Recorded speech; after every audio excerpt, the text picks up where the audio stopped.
showcasing local talent, professionals, and everyday people making Salt Lake City what it is today. It's time for another episode of the I Am Salt Lake podcast. I don't know about you guys, but I am ready for summer. I am sick of the snow. I'm sick of shoveling. I'm sick of having to wear jackets. Ready to put on some shorts and socks and barbecues and the smell of fresh cut grass and hamburgers and baseball games and just good times with friends. So a lot of really cool things going on this summer in Salt Lake City, and I'm going to be here to keep you all informed in the loop. And so welcome to my show. I'm Chris Hollifield. IamSaltLake.com is a website. I Am Salt Lake on Twitter. I Am Salt Lake on Facebook. Connect with me and tell me what you think of the show, and share the podcast with your friends, your family. Give us a review on iTunes. It helps with our ratings and helps us get in front of more people. Really quickly, our sponsor for this episode is SaltLakeCityConcerts.net. A lot of really great shows coming up that you need to check out. Go on over to the website. He's got them all listed right there, and where to get tickets and all the information. One I know I'm really, really excited about is Suicidal Tendencies. April 13th playing. You know, they haven't come to Salt Lake or Utah, for that matter, for like 13 years. I saw them play years ago, Wolf Mountain. They opened up for Metallica. I mean, it was in the summertime. It was on the side of this mountain, and that show just blew me away. I used to go to a lot of concerts and shows with my older brother, and that was one that he took me to, and just stuck away in the memory bank. Really, really fun show. So again, SaltLakeCityConcerts.net, where you can get all the information about that as well. This is a really cool episode, as all the episodes are. This episode, I got to sit down with Jerm from Burt's Tiki Lounge. A lot of you are familiar with Burt's Tiki Lounge. They are located downtown. A lot of fun times. I've seen a lot of bands myself there. And a lot of good bands, good times. Got a certain atmosphere there that not any other bars in Salt Lake City have been able to capture. So I was really stoked. I took my gear on the road and I went down to Burt's Tiki Lounge and had a little conversation with Jerm down there. And so this we were able to capture some of the atmosphere there at Burt's as well in the interview. So Burt's Tiki Lounge, if you have not been there, check out the show notes, episode 46 on the IamSaltLake.com website. That way you can get in touch with him, follow him on Facebook, find out about any upcoming shows that he's got booked there, or just go down there on a Friday or Saturday night, grab a tall boy, a Pabst, and have some fun with friends. After the interview, I play a song by Wanagani, Murder of Crows, a really cool band from the Salt Lake City area that should be on the podcast here very soon. So thank you, everybody, for your support, your feedback, your emails, your voicemails, your words of inspiration. You guys have been awesome. I love doing this. Without you guys, I probably couldn't do it. So this is the conversation that I had with Jerm over at Burt's Tiki Lounge in beautiful downtown Salt Lake City.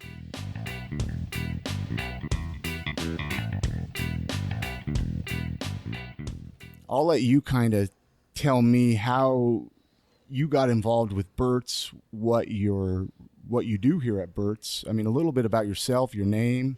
Just kind of introduce yourself. Well, my name's Jeremy, but I caught the nickname Jerm working here. I think it was Durwood. Guy used to work. He plays in the Utah County Swillers, and he used to work here. And we used to work together, and he started calling me Jerm, so I just caught on. And so how long ago was that? Oh, geez. I've been working here at Burt's 12 going on 13 years. Okay.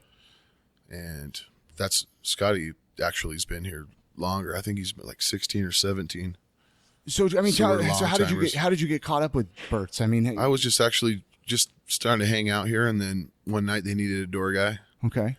The other door guy couldn't show up, and I happened to know the owner, Kevin, and just got on the phone with him. He's like, "Yeah, go ahead, do the door. I know you." So I started working the door, and then eventually I started bartending, and then Shannon stepped down from doing the booking, and I took over. The booking the bands. Like about 90% of the bands. I do most of the booking. So back up a little bit. So you've been here for about 12 years. I mean, how long has Burt's even been around? I think Burt's is going on 20, 21 years This, as Burt's, as okay. like before it was a beer bar for like a good few years when it first opened. And what name did it go by then? Burt's Tiki Lounge. Oh, Burt's Tiki Lounge. Yeah. Okay. The guy that opened it was Mark. I can't remember his last name, but he's got quite the story about him and why it's Burt's. Burt's is supposed to be a pirate or something, and there's some story of Burt's. So then you became a bartender, and then you started booking bands. Yeah, I've been in bands myself. Okay, so you've been in some bands. I mean, is that pretty much your role now here, is just kind of booking the bands? Booking most of the bands. I mean, some of the national stuff in my boss books, but definitely most, like I said, about 90% of the stuff that's on our calendar is me booking away. Okay. Do you do any of the bartending, or do you step in, I guess, when they need you in the other places? If it's a busy night, I come in and work, but I just work usually Tuesdays, Friday, and Saturday nights. I mean, you guys stay pretty busy here. I mean, you get some really, really good bands. Yeah, we get some good shows. It depends. It actually, it used to be a lot busier, but what do you think happened? With the time, first of all, there's quite a few factors involved, but I definitely think that a lot of clubs opening up right around the Olympics. Okay. There's a lot of competition, a lot of different bars always opening around this, and not a big enough nightlife to facilitate that much happening. You know what I mean? Is it pretty tough? I mean, Utah to have a bar in Utah. I think so. Yes. Salt Lake City. Definitely. Even if you are rich and have money backing you, it's still hard to run. What do you think the hardest part about having a bar in Salt Lake is? Just the fact that the consistency, because there's so much going on that the nightlife doesn't. You know what I mean? There's not like that New York nightlife here. It's not like it's not like everybody doesn't drink and everybody doesn't. Exactly. And the ones that do, they do come around, but you get your bad nights with your good nights because of it, I think. But what's your all-time favorite thing about working here? My all-time favorite thing, booking a good show and having it go off without a hitch and just everybody wins. So you mentioned that you played. Do you still play music then? Yeah, I still play. I play bass with my friends, and in a project we haven't really got anything up and running. What kind of music is it that you play? This stuff's actually kind of, it's hard to describe. It's pretty melodic, but I grew up a metalhead. Most of the bands I've been in are pretty metal. Pretty metal, yeah. So did you grow up here in Utah then? Yeah, for the most part. Spent a couple years in Iowa and a little bit in Fresno, but other than that. Here in the Salt Lake City area, or I didn't know if maybe you're an old Utah County kid or no, I grew up in West Valley for the most part. Was it pretty tough growing up in Utah? You think? I mean, because you've been around, you've seen this area change and progress. I think because of the Mormon culture, it's easier to grow up in Utah, being the fact that the Mormon culture kind of responds to family and communities, but definitely it has its hindrance too. Absolutely. As to where, it's hard to have fun here in Utah unless you know what you're doing. So how long have you been playing music then? Pretty much your whole life? Since I think my first show was in '89, so I was about 17. And where was that show at? That was at the Word back in where Positively 4th Street is. They had a venue in the basement that was kind of like like a big garage. Okay. And people put on shows there. So I mean, you've been playing music a lot. You've booked a lot of bands. You've seen a lot of really good shows. I mean, what were some of your all-time favorite shows? Your most memorable shows, whether they're even at Burt's or outside of Burt's? Oh, geez, couple floods my memory. So many good ones. I'd have to say I'm a big Clutch fan, but for the most part, almost every show I've ever seen of those guys has been off the hook. Okay, what about here at Burt's? I mean, what's one of your most memorable shows? Most memorable show, I'd say the biggest show where there was the most people was probably Airborne. They're kind of a Australian new AC/DC kind of thing going on. I don't know if you ever heard them, but I haven't. No. They did a lot of promo on the radio and stuff, and there was quite a few people here. Yeah, and I mean, this place gets pretty packed, doesn't it? I mean, wasn't there a wall? Somebody was telling me there used to be a bookstore or something next door. Next door, actually, you can see where there used to be an alleyway there that they just kind of roofed, and that was the bookstore. It's like where you see the beam. There was a wall there. And so they just knocked it out, extended Burt's. I mean, was that when, like, how long ago was that? Or was that ever since it was the beer bar? No, that's actually since only been, God, I want to say 7 or 8 years now. Okay. Oh, wow. So that's fairly recent. Yeah. Not, I mean, it could be longer than that, but definitely. See, I'm trying to remember. When I first started working here, it was half the size. It was like a single wide. And now that we extended, we're kind of like more of a double wide bar.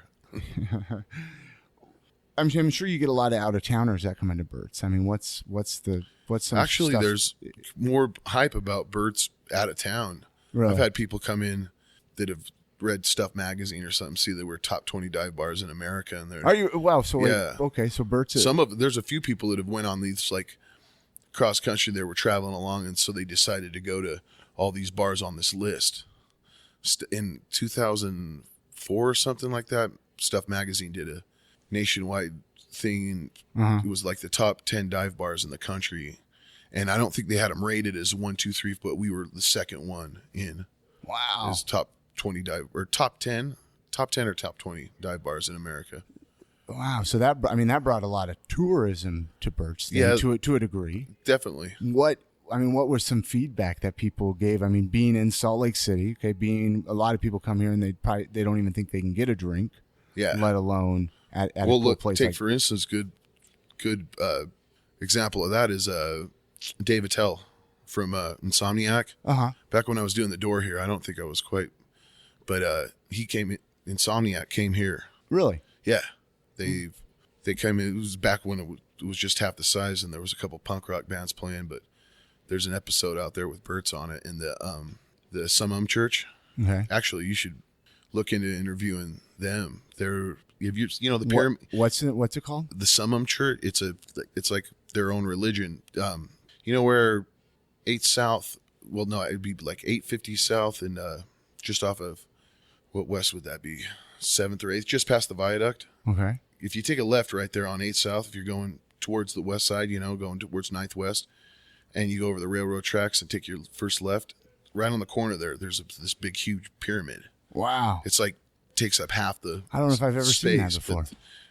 He goes in and interviews them on the Insomniac. Okay. The episode he did here in Salt Lake. I'll have to look that up. How many years ago was that? God. Because I know he came to Salt Lake, but for some reason I don't know why I missed it or what. And I'd say 2000, somewhere in between 2002 and 2005. Okay, so anyways, he comes to Burt's.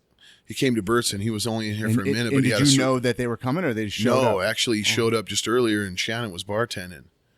And you know what's funny is Shannon actually said to him, he goes, "Hey man, anybody ever tell you look like Dave Attell?" And he goes, "Yeah, all the fucking time, because I am Dave Attell." Nice. So, and then they said they were coming back later, and they brought the camera crew, and I remember the night. I don't think I was on. I think they edited out the footage of walking right in the door, and I was doing the door. But so, I mean, did he have any like feedback to give about Burt's, or I mean, did you hear anything? Okay. No, I saw the episode, but it's been so long that I just know he came in here and interviewed at the Summum Church, and there was a couple other scenes in it that he did. I can't remember. I'll have to look that up.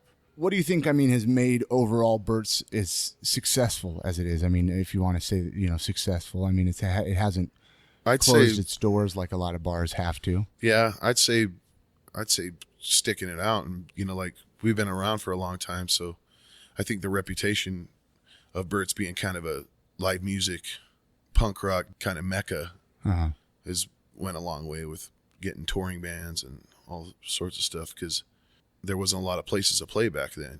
Back when Burt's was half the size, and when it was, I'd say right around anywhere from 98 to 2004, there was only Bar and Grill and where the Urban Lounge is called Holy Cow.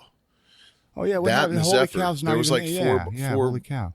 4 bars that did live music and stuff in the, you know what I mean? So there wasn't that competition, so it was definitely more of a heyday. Is it harder now to get bands to play here compared to then? Definitely. Even with the name recognition? Yeah, because some bands don't like the way it's set up here, because we basically pay bands based on what they make at the door out of the cover. And some bars, like, take for instance, like Hog's Wallow, they kind of have a built-in following there, you know what I mean? And they get paid well going to other places. Or bars, they can pay them out of food revenue, pay them well. So they go and do that. Well, you can at least get them a beer or two, or, and Yeah, if you could book any band here, past or present, any band you wanted, what would be your dream band to book here at Burt's for Burt's and just for fun, we joked around at the time, but it'd be awesome to get Richard Cheese and the Lounge Against the Machine to play here. I've never heard of. You never heard Richard Cheese and the Lounge Against the No. Machine? Is it like a Rage Against the Machine? They do all sorts of covers, but they do it lounge style. Really? So he does everything from Rage Against the Machine to he does a System of a Down. What does he do? Just all sorts. Madonna. Everything. He covers pretty much all top 40. And where's he from? He's from California somewhere, but he's got some albums out, and they're just hilarious. He's a pretty tough act to book, then, I guess. Or? Oh, well, I don't know. I don't know if they're that high caliber, but it would just be fun to we definitely cost some money to get him in here. Really, but is there a busier time of the year here versus summer versus winter, spring? Yeah, what's your busiest time of the year? Summer's usually slow. It's weird because everything shifted when the economy. But people keep drinking. Though. Yeah, but it used to be so much different. Like the times we were busier in the seasons, It just kind of switched up. Right now, going into February, we'll probably be the most busiest from here till about April. Okay. And then it kind of dies off in the summer and really picks up a little bit back in the winter, but why not as much as it used to. People don't go out to drink as much in the summer, I guess, or more barbecues and stuff exactly. like that. Or hanging out on their front porch and drinking beer or whatever. Yeah. I guess unless there's an actual good band to come see. You know what I mean? They're going to go out of their way for. Yeah. They're not going to go sit in a bar. As to where in the winter, people, hey, let's go do something. What are we going to do? It's too cold outside. Let's go to a bar. Obviously Burt's has developed a name for itself in Salt Lake City. And I'm sure it gets asked to you quite a bit when you're out and about, where do you work at? Okay. And someone finds out you work at Burt's. What's the most, did you get any common questions or anything like that? Just because I know how it is, when people ask where I work at, it's like, oh, okay, then you have to, people always have a question or, to me, it'd be a fun job to work at Burt's. Either they're foreign to it, they've never been here, they don't know what the heck it's about, or Burt's is kind of like a love it or hate it kind of thing. Okay. Because being it's a dive bar, people that come here that love it, and the patrons that actually come here quite often, they love it for what it is, but there's a lot of people out there that are like, they think it's dirty and stuff, even though it's clean. It's just the way it's set up to be so divey with the stuff all over the walls. And yeah, kind of that was going to kind of lead me up into my next question is, what do you think sets Burt's apart from all the other bars downtown even? History. I think it's rich in history. You can look around on the walls and see so many shows that have come and gone. And so the posters on the wall, for people listening that maybe haven't come to Burt's, they're of bands that have played here. Yes. Then, and then you just say, hey, go ahead and throw your flyer up, or do they just kind of do it? Or? Well, actually, most of them are shows that have played here. And then you guys just kind of keep the flyer. Yeah, so we put them up on the wall, and there's a lot of bands. And that's one thing that I'd say Burt's is about, is we're all about touring acts, you know what I mean? It takes so much gumption to get out on the road and to do that thing, that whether or not you're the best band or the worst band, and I've seen so many bands come through here and play in front of 5 people, and then years later they develop a following, and then they pass up Burt's because we're too small. But I'd have to say it's all about taking care of touring acts so Salt Lake looks like a place that people want to stop rather than just skip over on their way to Denver, to Las Vegas. Let's find out a little bit about, I always like to kind of find out a little bit about the person I'm talking to, the person that's working at Burt's. Besides running the door, bartending, booking bands, or playing music even, what are some of your other hobbies and interests? What do you enjoy? I don't have much time besides I got a 2-year-old boy, and I stay home with him Monday through Friday, and my wife works, and then on the weekends I work and she stays home with the kid. So you stay pretty busy. What motivates you to keep going? Actually, I like booking bands.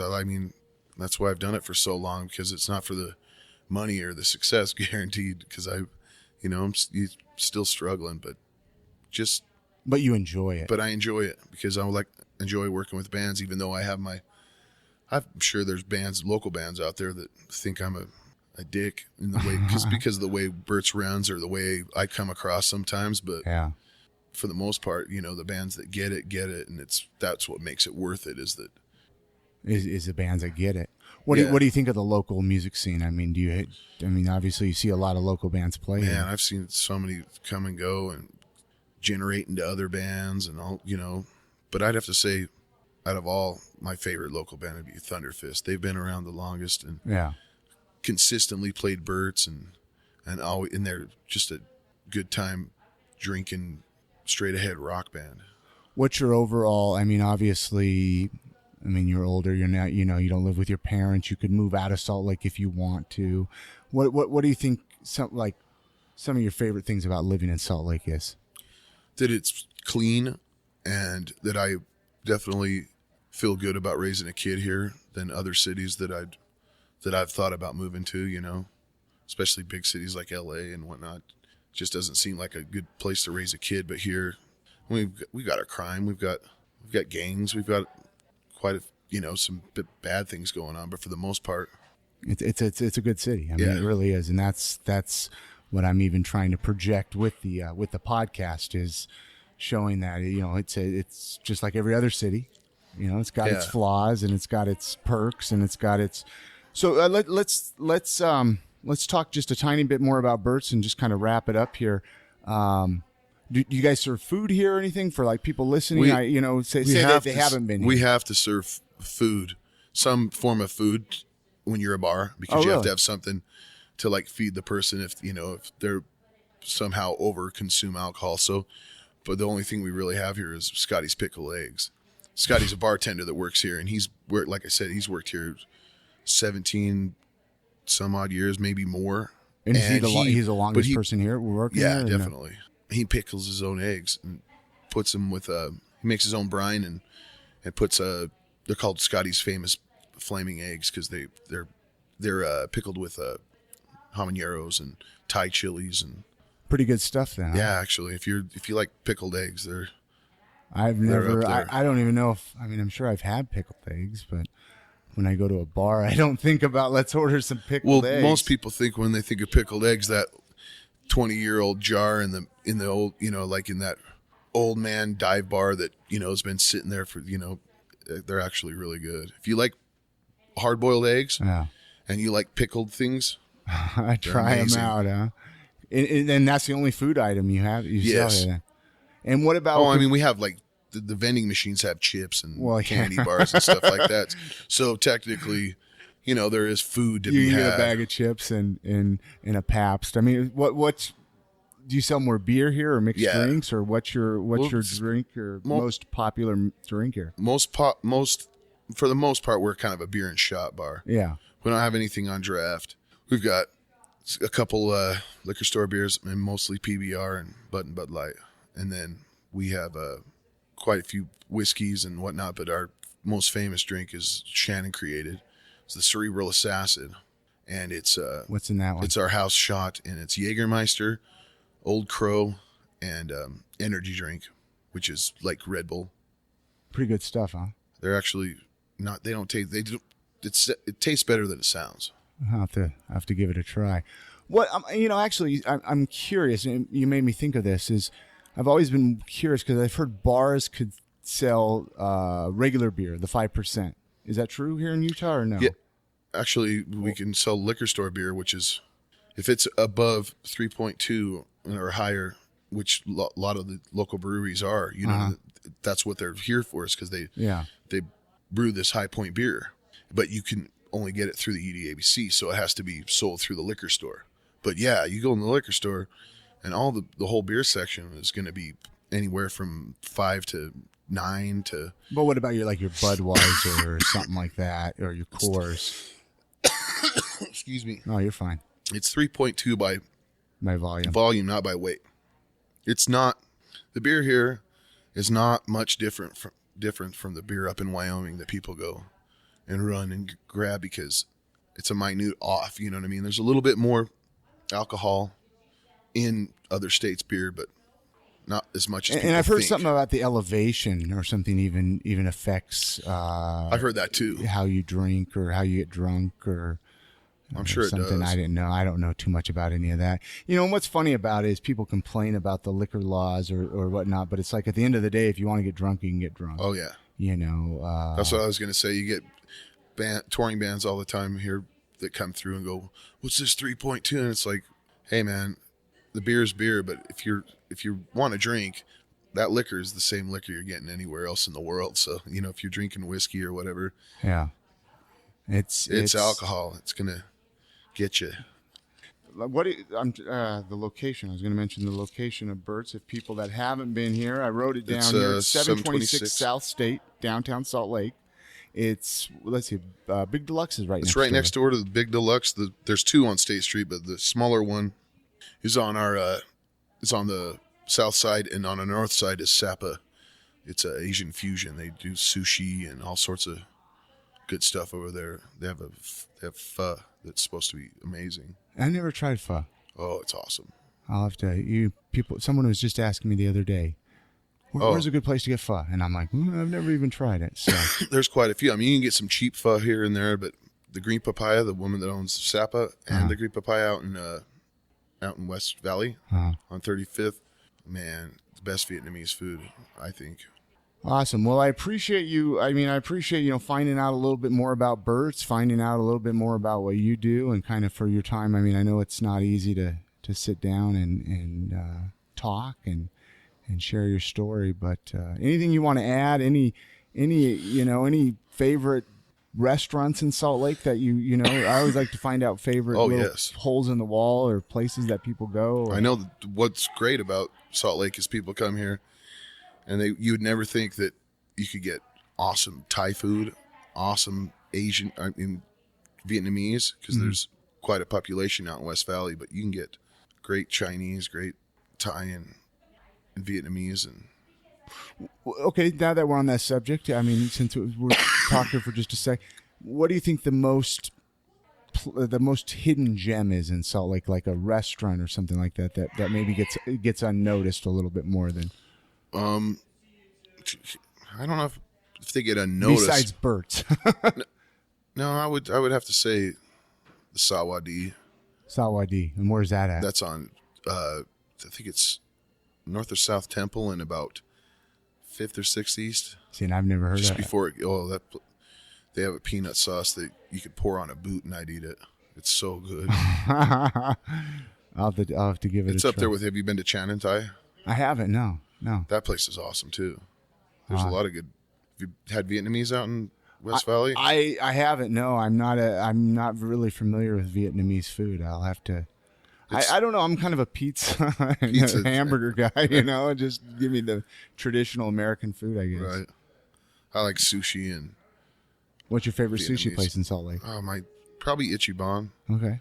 But there's so many other places out there that are so good because of the whatever they do. You know what I mean? Some places are a little less expensive, but with not as fresh ingredients. But I like Simply Sushi, and there's a all-you-can-eat sushi bar out in it's clear out there in Sandy, but it's called Sushi Ya. Okay. All you can eat. It's like $20-$25 for dinner. So go get some sushi and then come to Burt's afterwards. And I mean, do you normally tell me how a normal evening is? I mean, do you have normally bands here? Or yes. Every for the night? most part. Or? Actually, we used to book 6 nights a week and have karaoke on Sundays. But as of the new year, we kind of changed things up so that less nights with bands. So Thursday, Friday, and Saturday are bands, national touring, whatever. But Sunday is Caroline. She does a movie night down here. What kind of movies do just whatever they bring down. Usually like cult classics, like an old Big 80s Lebowski movie or something like that. Yeah, or something like that. And they just pull the projector out and show a movie, huh? Actually, we don't have a projector, but we just show them on the TVs. Okay. And then Monday, Greg has, usually it's band spins rockabilly, psychobilly, and horror punk. And then on Tuesdays we have karaoke, and Wednesdays is usually the Jazz Jaguars, a house jazz band that kind of play every Wednesday, and there's no cover and everything's kind of chill. You can hear yourself talk, and then Thursday, Friday, and Saturday. Pretty much bands, local bands, touring bands, whatever. Bands, yes. Awesome. And when you open, what, about 8 o'clock in the evening, I guess, or what? No, we actually open at 3 p.m. Tuesday through Friday, and then Saturday, Sunday, and Monday open at 5. Well, I think we got it covered. That's awesome. I'm so 726 South State. Come to Burt's Tiki Lounge. Say hi to Jerm, and tell him you heard him on the I Am Salt Lake podcast, right? Buy more PBR. And what did you say? Buy more PBR. Yeah. PBR is the punk rock beer. Awesome. Anything else you want to add, or I think we got it. Any upcoming events that you want to mention? Yes, actually, that's good. We have the Swing and Utters coming. When is that? Saturday, March 9th, with Wild Roses. Mark Ornell from Dropkick Murphys, ex-Dropkick Murphys guys. That's his new band, and the Utah County Swillers. Okay, so swinging at March 9th, you said, right? Yes, and then on March 22nd, we have Old Man Markley coming back through, and that's about the biggest stuff we have coming up. And then you're just typical local bands, and you're on Facebook, Yes. and that's probably the best way to stay up to date with shows and whatnot. I mean, if you want to see what in my opinion the best local show, this February 23rd is Jeremy Cardenas from Thunderfist's birthday, and it's Thunderfist, Charlie Don't Surf, and Spork. Nice. It's gonna be a great show. Here at A lot of debauchery. Here at Burt's Tiki Lounge. Yes. Do you have a website, or is it just Facebook? Just Facebook. Just Facebook. And we have a MySpace too, but I don't even. I tried to go on there the other day, and I was like, I don't even know what I'm doing anymore. And so, do you update the Facebook? Are you kind of the one behind all of that? And, yeah. And I'm the guy that everybody gets mad for sending out too many invites.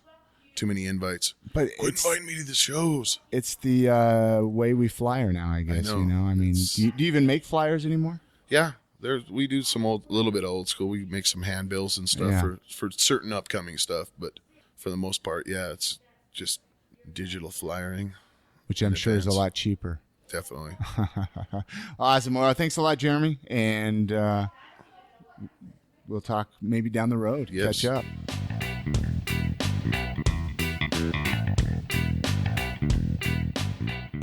What a cool conversation, and what a cool guy to get to know and find out the story of Burt's Tiki Lounge a little bit more. You know, we all go there and we don't really pay attention to the history behind the place, or really kind of how it started, or even the workers that are working there pouring our drinks or working the door or helping book the shows or behind the Facebook and Twitter accounts.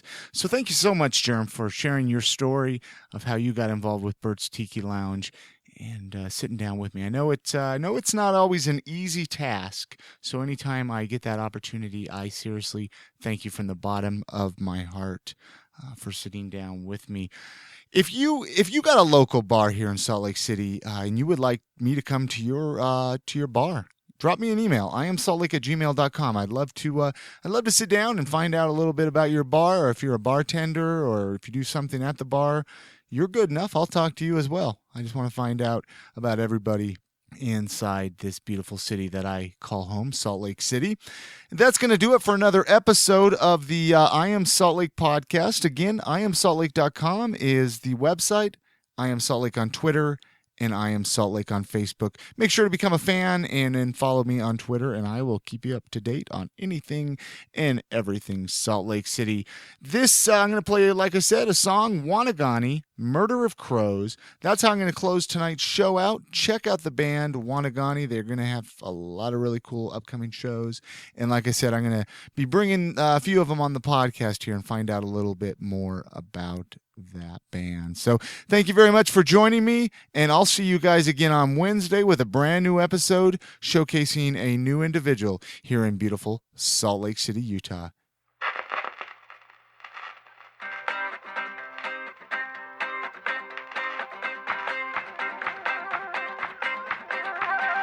Twisting and turning, the spirit keeps burning. We run through the garden, we run through the meadow, and sliding we come to the edge of all reason and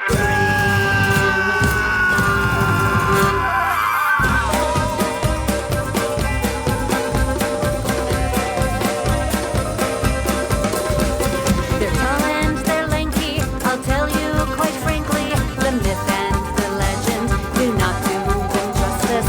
With ruthless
they felt